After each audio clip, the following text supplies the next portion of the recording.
Hello, guys. I hope you're well. How are you? How are you, Kyne and with Kyne today again? I'm good, thanks. Just on my first day of college. Done that. How was it? Today. It was good. It was good. Good. Just met a couple of new people on my course, and it's Good. just decent. I start college again next Monday. Yeah. I'm going to mention this a few times in the video. You already know about it, Kyne, but I'm not going to tell you guys what it is yet. You may already know about it. I've put it on Twitter. There's an announcement coming and a probable giveaway coming within the next 2 videos, depending on the delivery. So there's going to be a discount code for something as well. So it's my first sort of what you would call sponsorship. And thank you to you guys for helping me achieve that so far with just a little amount of subs so far. So today, obviously, as you've seen, we're going to be discussing who the greatest Premier League striker of all time is. Now, it can be down to statistics, which we've got some, and it can be down to some opinion, which we've also got some opinion. And obviously, we're going to have some bias as well, because I've said many times, if you can't be biased, what can you be?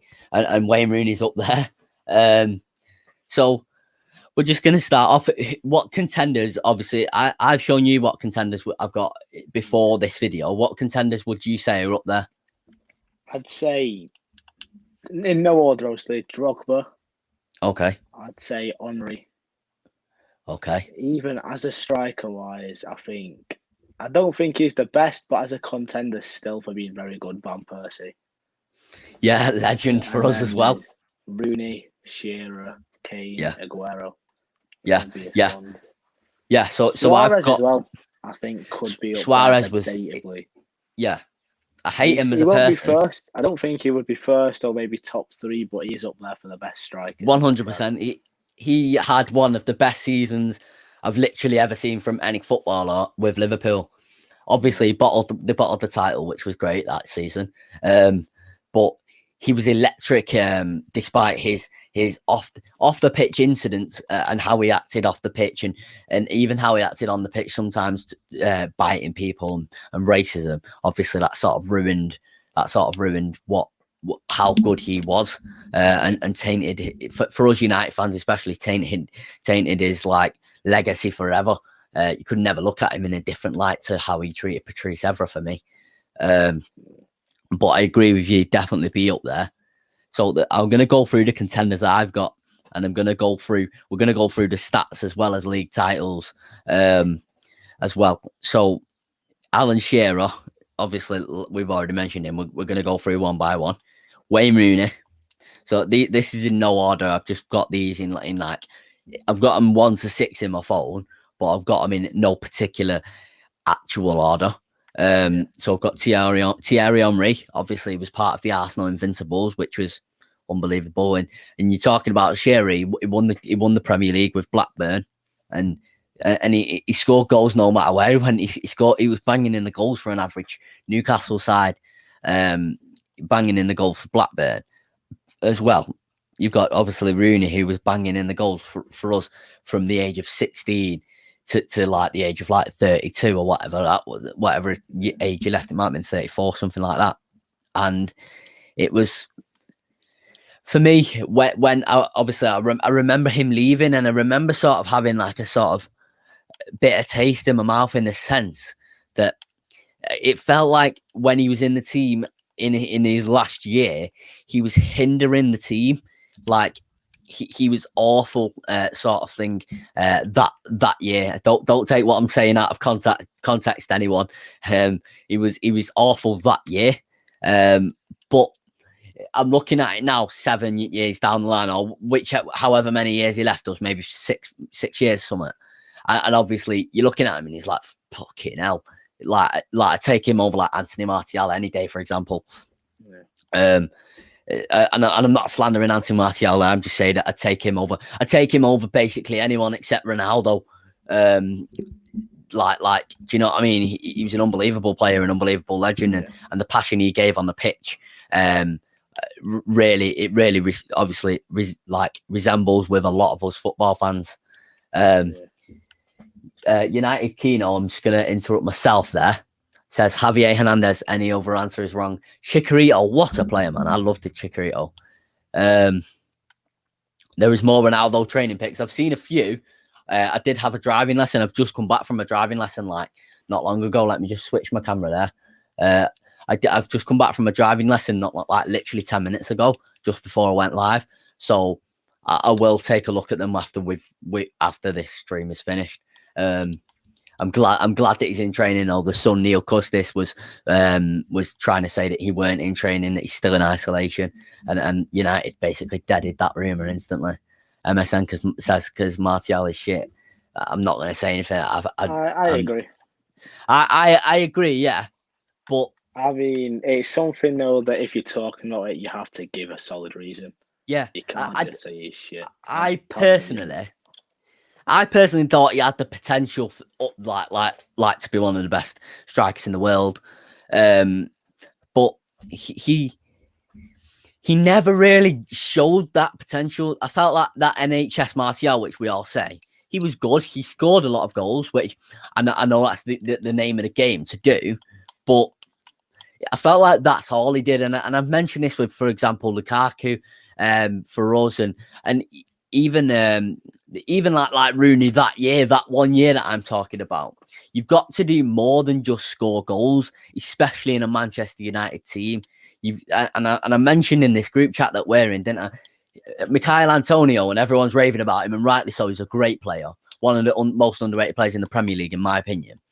I think he's very hard to play against because he's moving a lot. He's a nightmare to play against. He's everywhere. He's moving everywhere all the time. He works his ass off. And you see Martial, and Martial's not moving. It can't be a coincidence that Michail Antonio is very good because he is moving, and Martial isn't good because he's not. It can't be a coincidence. He doesn't move enough. I feel like whether that's his attitude, whether he's not motivated, whether that's just his style of play, maybe he just doesn't suit us and doesn't suit the Premier League. Personally, I think. Do you agree with that? I think that he was, when he first came in as a youngster, he was very good. I'd had the potential, seemed like he had the ambition, and over the years, the ambition, I think, for him. Yeah. You've just muted there. Sorry about this, guys. Sorry about that. Don't know what. There we go. No worries. No worries. Yeah, the ambition over the years has kind of gone down for him, I think. Yeah. And he's not wanted to reach that level anymore. He gave up, and he's just going to be your average. The only thing we'll ever talk about is NHS Martial and the goal against Liverpool. Yeah. Yeah.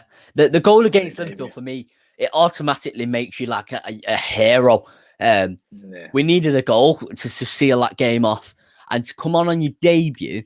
You're like 18 years old or whatever it was, to come on in your debut and do that. That is against the Scousers. That's an unbelievable thing to do. Like, to me, you're already a hero for that. But heroes can't always stay in the team. For example, legends can't even always stay in the team. For example, Roy Keane left us in 2005 because he fell out with Sir Alex. Beckham left us. There's many players that have left us because they're just not what we need anymore, or the surplus to requirements. Another example, again, with the strikers, Rooney. So Rooney's got to be up there. And Cube says Robbie Fowler is the best. That's why he's called God. And I know, obviously, you Scousers rate Robbie Fowler very highly, and rightly so. And I don't think many of us in this chat or in this stream were alive to see any, if not much, of him. Because obviously he played in like the 80s, the 90s, the early 90s. So obviously Robbie Fowler is up there, but we've gone through Rooney, Thierry Henry. I feel like he's definitely up there, but there's something for me which says like he had let's say 5 good seasons there in the Premier League, whereas Alan Shearer had 10 plus, Wayne Rooney had 10 plus, Sergio Aguero has had 10 plus, Harry Kane has even had 6 plus years. So what would you say for Thierry Henry? I think there's ways you can look at it as in the best ability wise. and if you put different terms. But I think, I mean, he won the Golden Boot like 3 times in 4 seasons, which I just think it's still ridiculous, because to win the Golden Boot that many times in such a short period, he was just. I don't really like him, because I've got a bit of Irish blood in me, and what he cheated against Ireland with a handball. Yeah, Never the really Irish liked him. guy from HRTC Sports mentioned that a few times. I don't really like him, but I think even when you hate a player and dislike them, you do have to admit sometimes when they are very good, and he was different. I personally, for me, obviously, I've actually got like a little bit of Irish blood. I think a lot of people in England probably have. Yeah, they probably do. And it's not like I'm half Irish or anything like that. I'm like Irish descent or something like that. But for me, I've got sort of, especially over the past, I'd say 5 months, for some reason, and I know what the reason is. I've got a sort of liking towards Thierry Henry because of what he's trying to take over Arsenal and run it how it should be. I'll always mention we're in a world full of bad football owners. You've got the Glazers, you've got Florentino Perez, you've got whoever owns Barcelona, you've got City's owners who are bad human beings, whether we like that or whether City fans like to admit that or not. Arsenal's owners are bad, Chelsea's owners are gangster. We're in a world of football, of bad football owners, and people are trying to take over Arsenal. You've got a Spotify owner, and you've got Thierry Henry and Dennis Bergkamp, and there's another one, isn't there? Who was it? Patrick Vieira, weren't it? And you've got them trying to take over it and run it how it should be. And I was having this conversation with my driving instructor. He was saying it's always going to be a business football now with the way it is. And I said, I don't care whether it's a business or not. I expect United to make profit. What I don't expect it. I don't care if United make profit or not. What I want is the club to be run how it should be. And if Arsenal fans manage to get their owners with Thierry Henry in there with like new owners, I'll applaud them and say fair enough, because like I would never wish terrible owners upon any football club, not even Leeds United, like for example. Do you know what I mean? So for me, Thierry Henry, I've got a little bit of bias there towards him. And then you've got a little bit of like the opposite of bias, like a dislike towards him. Yeah, I've got a dislike, but I think I can still like take into account how good of a player he was. Yeah, and yeah, of course. Potentially, when we've got all the players that are like serious contenders for number 1, I think Henry could be in the top 5, if not just on the outside of it. Oh yeah, I would definitely put him in the top 5, 100%. Gerrard too at Rangers. Yeah. The Glazers have spent 140 million this summer though. Yeah, but Alfie, they've also took money out of the club. I'm not sure the exact statistics of what they've took out, but they've took at least 16 million out, because it's been reported twice on 2 different occasions that they took 18 million out. They've spent 140 million. Yes, that like I can't deny that. That is a literal fact. That is a fact there. That is set in stone. But for 16 years of sending us, they bought the club and leveraged it with a debt for a start. For 16 years of just financial, basically ruin. We're in financial ruin. Bad decisions with managers. We've not even got a women's facilities with training. Like they're in a temporary facilities. So people can say, for example, I had this like sort of conversation with I think it was an Arsenal fan before on Twitter about City. People say United have spent the same amount as City in the same amount of time. That may be a fact. It may be. But United haven't got currently the best facilities in the world, the best recruitment staff in the world, the best scouts in the world, the best academy system in the world, the best PR system in the world. City have got the best in everything in class. It isn't just the amount of money that they're spending. They spent 140 million of our money. Yeah, not theirs. You're right, Joe. You're very right. it's very like people could say, be careful what you wish for. You could get worse owners than the Glazers. And I'm going to say this now, and I know some United fans will disagree with this. I would never wish to have City's owners because of what they do outside of football and what they're using the City's club for. They're using it to, I've got to say allegedly, to allegedly abuse human rights. I've got to say allegedly there. So City's club, whether it's run properly or not, is a PR spin anyways. It's a PR project. So, like obviously, you know, you can obviously you're very passionate about this, and people in the chat will be noticing I'm getting very passionate about this because it's like if you're not experiencing the bad owners for what they are, because for example, Mike Ashley out was trending the other night for Newcastle fans, and I didn't say he's an all right owner or he spent 50 million on Joe Linton. What I said was, how come it's trending at this moment in time? What has triggered it to trend at this moment in time? Because I won't tell someone with bad owners that they're not bad owners. I know how it feels. Do you know what I mean? So I just had to say that. And Joe says City's owners are sports washing. You know what? They wouldn't have them anywhere near United. Neither would I, Joe. I really wouldn't. I personally, Cube says, I personally think FSG are the worst owners because I reckon they signed no one.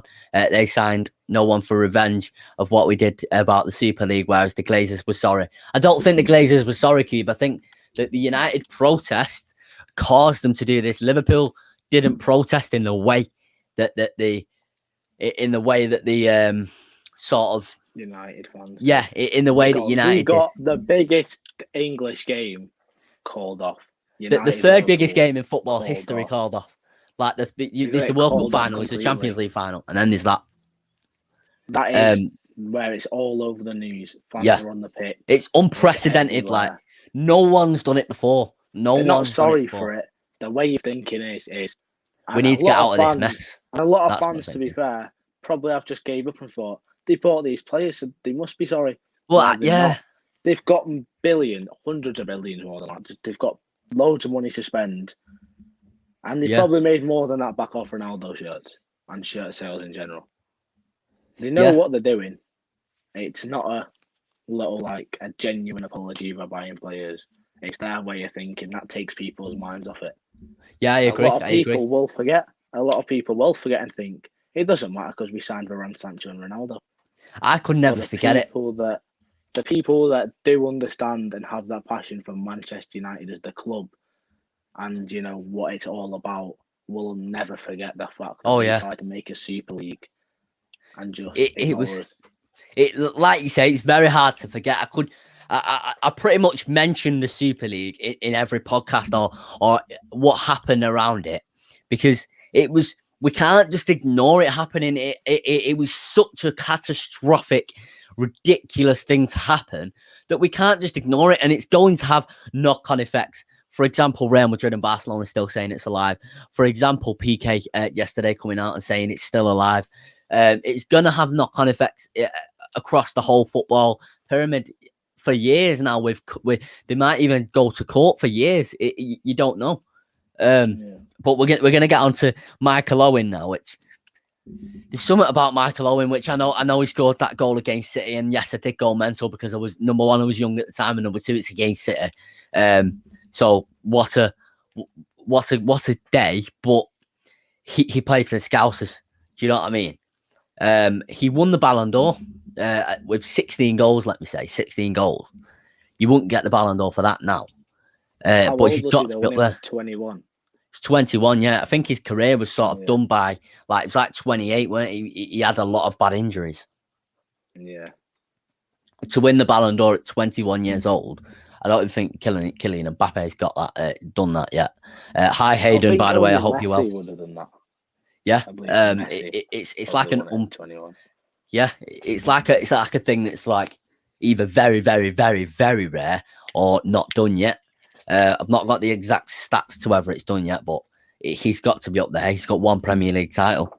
And now we've got the imposter among us, Harry Kane, with 0 trophies except the Audi Cup. all jokes aside, Kyne has got to be up there. He's got to be. What happened during the summer sort of like said to me, like, I always thought of Kyne as a very respectable man, very respectable professional. But going on Gary Neville's podcast and basically saying you want out and then throwing a tantrum basically all summer that you want out, it doesn't scream to me that you're a professional. So that sort of tainted my opinion of him. But that's a great, like, it's a great thing for him to be up there with no trophies. It's a very difficult thing to do. Do you know what I mean? Yeah. And then you've got 6, which I hate to say, Sergio Aguero with 5 Premier League titles in 10 years. That is unbelievable. Drogba did get a mention, Almighty Blues, yeah. Alfie says, what's not good about Chelsea's owners? I'm not saying that Chelsea's owners do not run the club correctly, Alfie. What I'm saying is, Roman Abramovich, the Chelsea owner, is a literal gangster. He's involved in things of like money laundering and stuff like that. I'm not sure of the exact details, but Chelsea's owners run the club properly. Let me say that. They run the club properly, and he loves the club. I genuinely believe he supports the club, not like Sheikh Mansour. He probably doesn't give a shit about City, just gives a shit about the PR. But yeah. And Quartz says freedonny. I'm gonna ask you about that now. Actually, have you known that Donny van der Beek did an interview with Rio Ferdinand? No. He did an interview with Rio Ferdinand yesterday. I've not watched it yet. Rio Ferdinand, Stephen Howson, and Joel Bayer. Van der Beek probably basically said his best position is in the 6 or 8. He would want to play in the 6 or 8. He's determined to basically play. And when you're saying that to someone like Rio Ferdinand, that has power, it doesn't. It sort of holds a lot of respect, and I think that will sort of make him play. If he loved the club, he wouldn't have signed to the ECL. Exactly, Cube. You're right. I agree with you. I agree with Joe. You're adding a lot to the chat, you lot, today. By the way, I really appreciate the support. Obviously, it's the international break, so it isn't a normal game week review. It's just an episode of Football Obsession and Debate, which we're going to try and do more of. But you've got, like you're saying, Sergio Aguero, and I was speaking to my uncle last night. I don't know whether you all agree, but the goal against QPR sort of makes Aguero more iconic. If you're looking at a neutral fan's point of view. You know, the Aguero goal. I'm not even going to do it because it's heartbreak. But do you agree that would make him more iconic than he actually is? I think that's what gives him more of an iconic view when you think of Sergio Aguero. Yeah. Realistically, the main and only goal you think of is just the one against QPR. But I think even though stats-wise, there's plenty of players that are like, he's better than statistically, striker-wise. Yeah. I still don't think he was better than Henry. Like, going off what Henry was as a striker, I'd say Thierry Henry's better and was better. Okay. Yeah, maybe. Yeah, I agree with you. I agree that Thierry Henry, I agree that most of the players in this list, maybe bar Michael Owen and bar Harry Kane, except for last year, were better players in the all-round game than Sergio Aguero. But I would, he's got to be up there, and as much as it annoys me to say, he's got to be up there. So I'm going to ask you, who are you going with for your top striker? I think it has to be the man himself, the top scorer in history, Alan Shearer. Yeah, I go with Alan Shearer. He's got to be my number one. And from stuff where I've seen, like by watching Premier League years, when he's been in it, when he did Shearer and Sutton, the 2 strikers. Yeah, he was unbelievable. He was always he could finish anything. Yeah, and I'm going to go with. And this is a little bit of biased, but I've also not mentioned this as well. I've watched Wayne Rooney has been on Gary Neville's Soccer Box on Sky Sports a few times, and sort of speaking about Wayne Rooney, speaking about his career and speaking about just stuff in general. I think I'm going to go with him for the top striker. Alan Shearer, it's so hard not to say Alan Shearer because the longevity, I tweeted the other day, the longevity of Ronaldo and Messi is what makes them special. So if the longevity of Alan Shearer to go for 10 plus years and Wayne Rooney and even Sergio Aguero, to a certain point, has got to be up there. Cube says Andy Cole. Andy Cole was obviously an unbelievable player, and Dwight York as well, despite obviously I think they've both had health issues, unfortunately. Pop Smoke Got Smoke says, where would you guys put Suarez? So we're going to go in order here. So we've got 6 players here now. So I've said Rooney for my top. Kyne said Alan Shearer for his top. So I'm going to write that down. Hold on. I'm just going to write that down, guys. Shearer. Right, so who would you say second for you? It's hard, but I think I'd have to give it to Henry. Okay, yeah. I think just as a player and how it is. To be in a team, Joe, no, I didn't do my profile picture. I'll actually comment the person who did my profile picture. I'll at him on.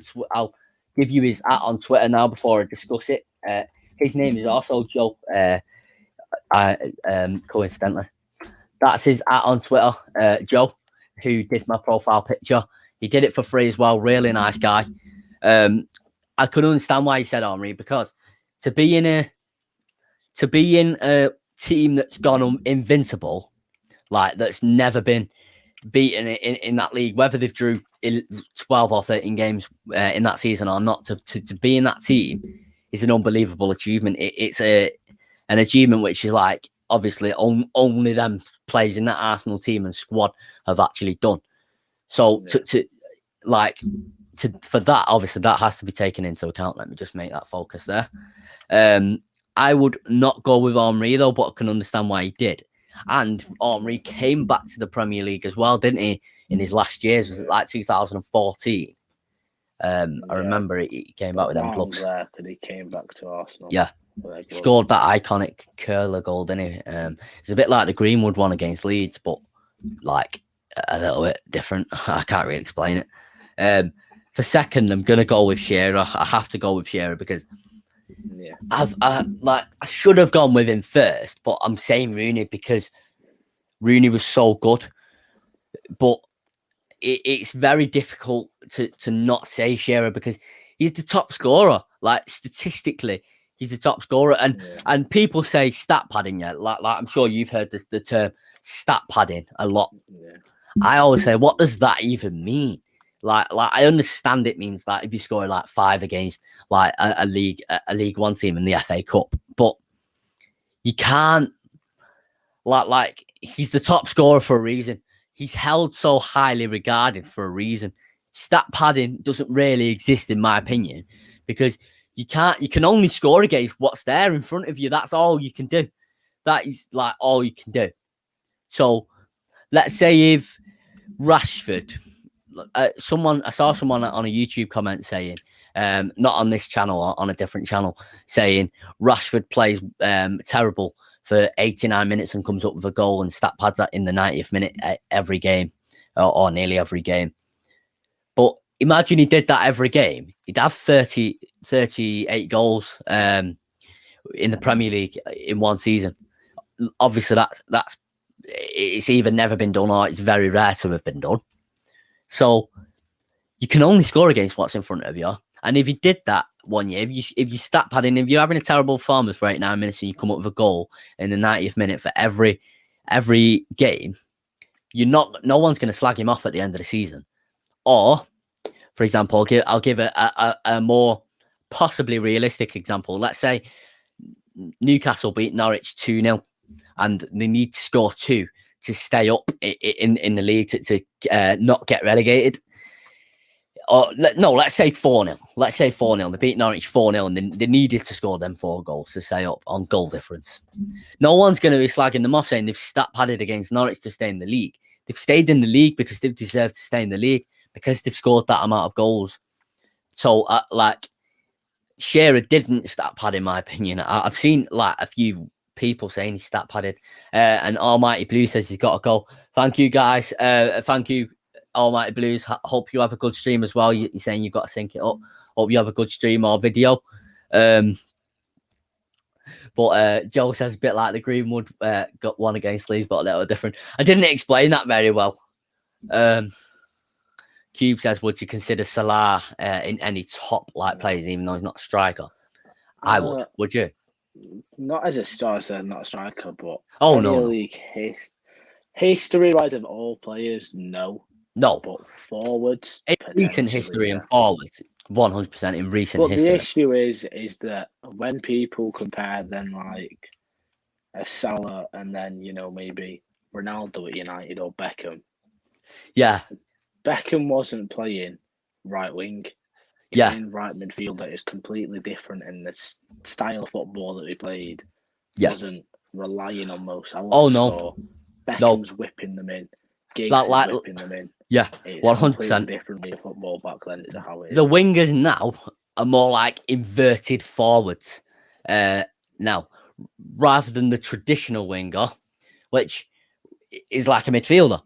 Do you know what I mean? It was like you've got 2 central midfielders there, and then you've got your left winger and your right winger there. Do you know? Well, it's further apart than my fingers right now. I can't really get in the camera because of the angle, but you've got like, let's say, Scholes and Kyne there, and then you've got here where my hand is now.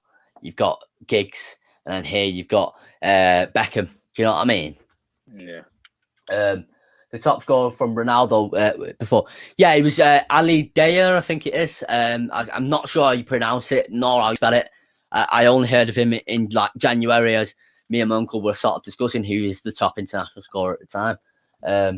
I'm starting to get trolls in my chat. I see I've got someone name themselves as AFTV Ty saying Brentford are a disgraceful club and they hope to get relegated to League Two.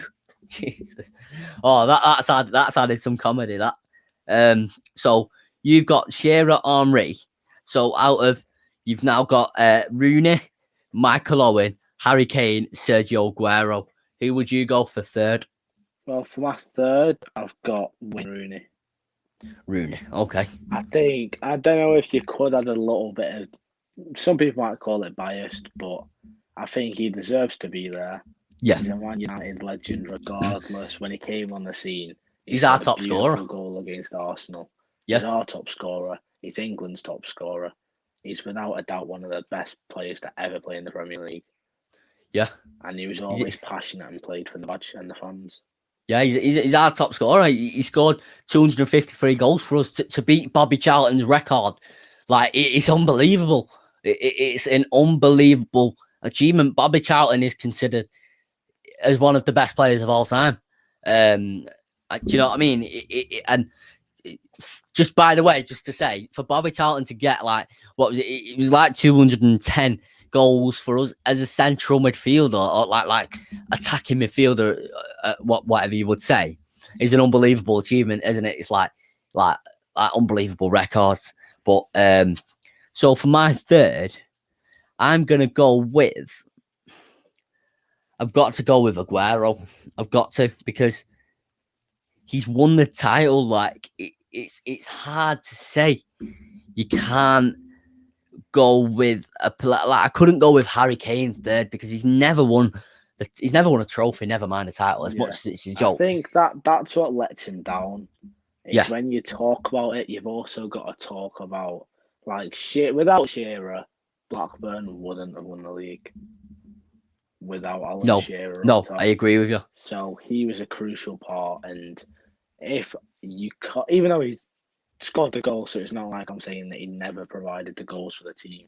He did everything he could, but he never got the trophy at all, or the league, which is when you do come to talk about stuff, you do bring trophies into it, where, of course, how 100% was he? And he's not very successful. 100%. Charlton got 249. I got that wrong, and I do apologise that I've got that wrong.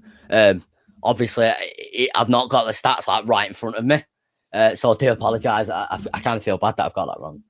Cube says Carl the Dragon first. I do know of Carl the Dragon, but I don't really. He's the best goalkeeper in history.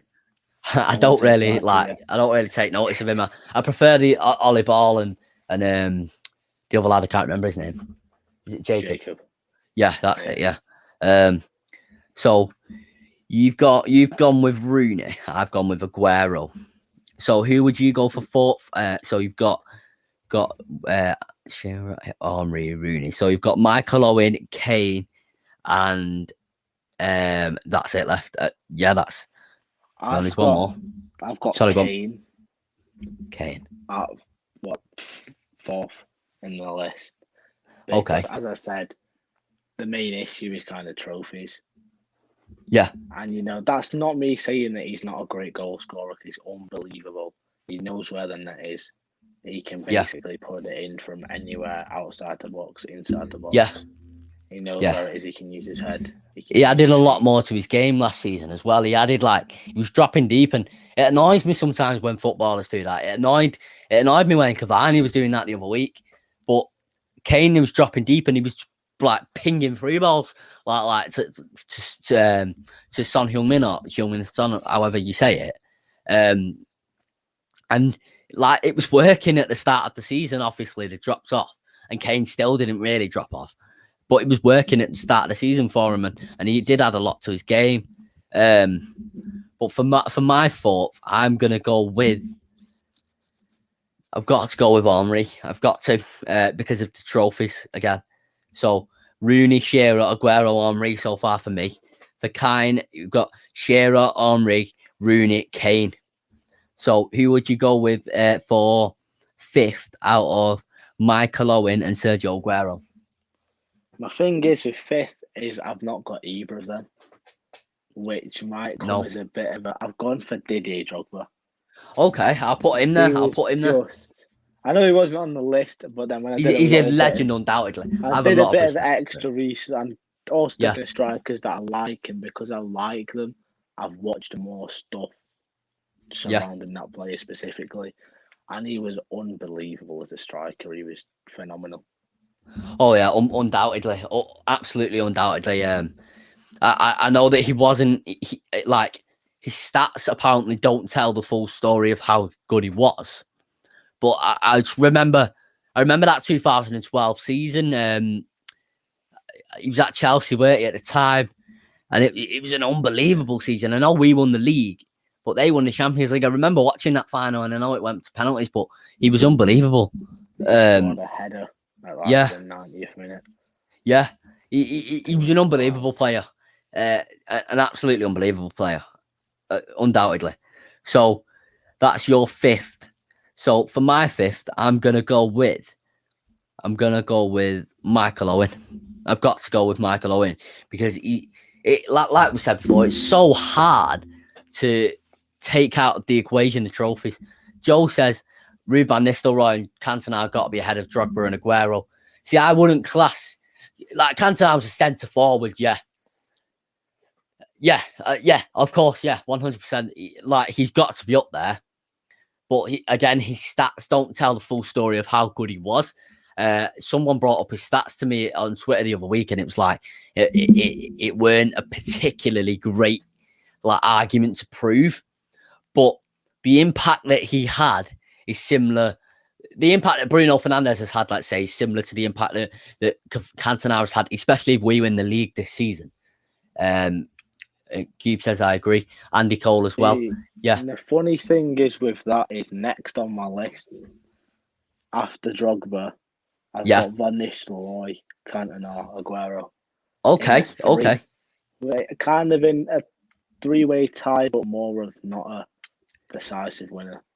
Okay, I'll rank the ones that you said as well. So I'll go with Cantona next after Mike. I'll go with Cantona before Michael Owen actually as well.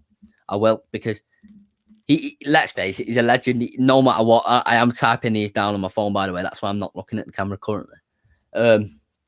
He's a legend no matter what. The impact that he had the collars up, not giving a fuck sort of mentality is the sort of mentality that I love. Like, I don't care. I think that's one of the reasons as well that I've got him far up my list, because of the impact and his whole mentality. And I know when I've played school football for at lunchtime, pull the collar up.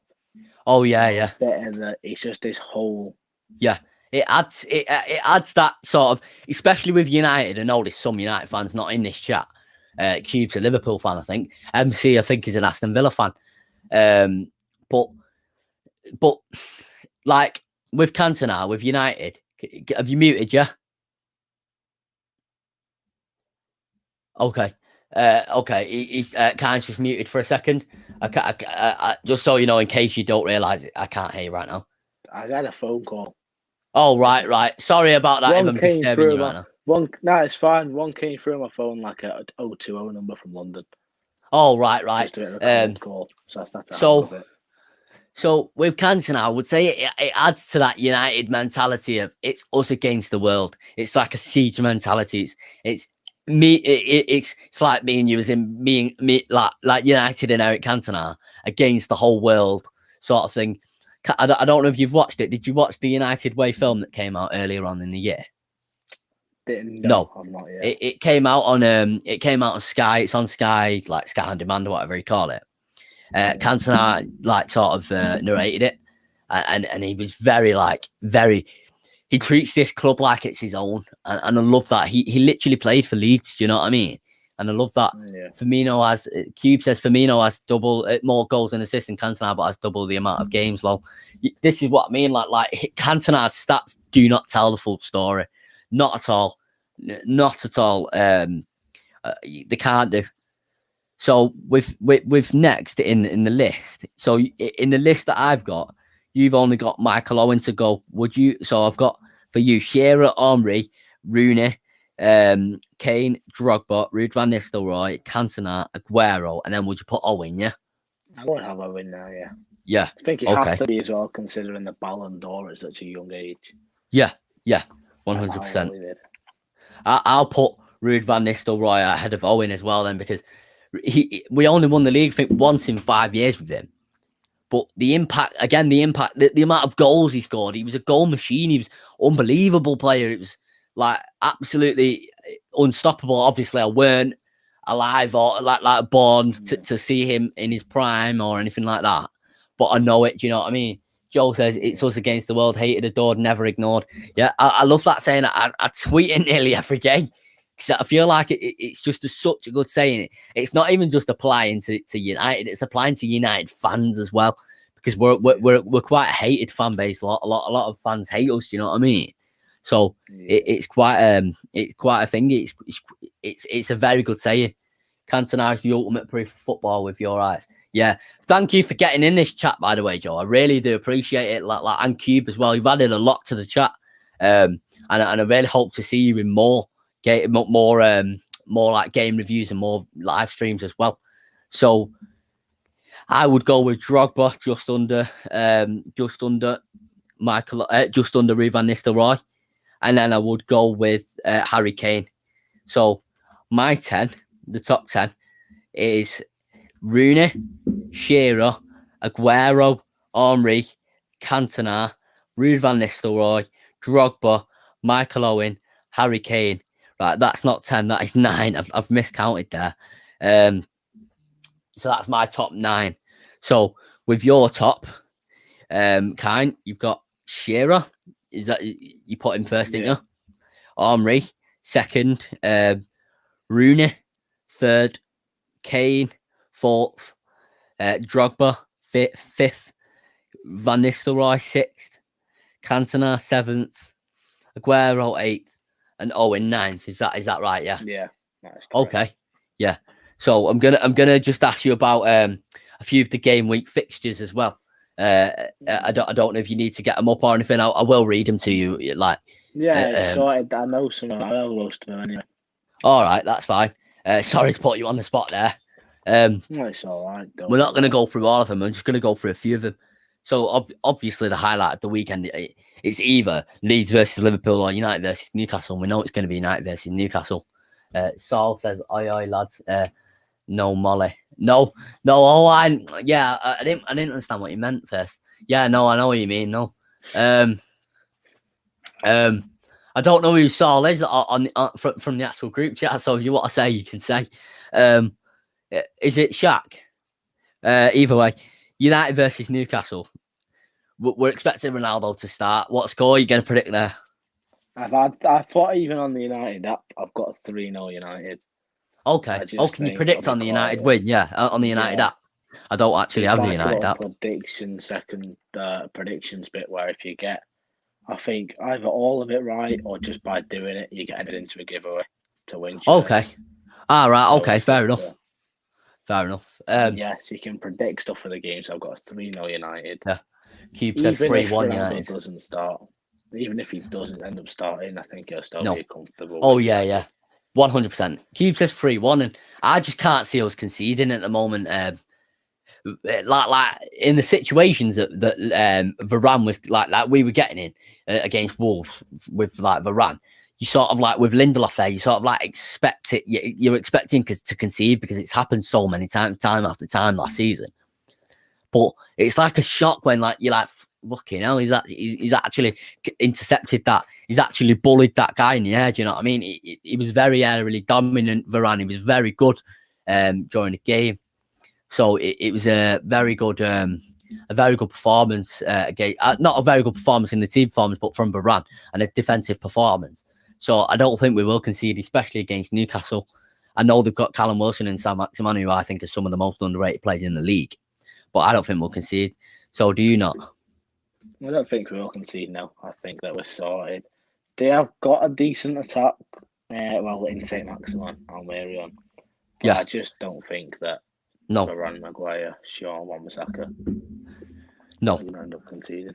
No, I don't. So I'm going to ask you about Leeds Liverpool. I don't know whether you watched that last year, the first game. It was like the first day of the season. And it ended like 3-2 to Liverpool, but it's a very good game. I don't think it will be as controversial as like many goals, but I think it should be a good game with the way they both play. I'm going to predict 3-1 to Liverpool. What score are you going to predict there? I think 2-1 Liverpool. I think Leeds are a good side who play entertaining football, but I just think that Liverpool are going to still come out on top. Yeah. Cube says 2-1 because Leeds fans are crazy. Your Leeds fans are very, very crazy from what I experienced at the match. But I'm going to ask you about a very controversial one here.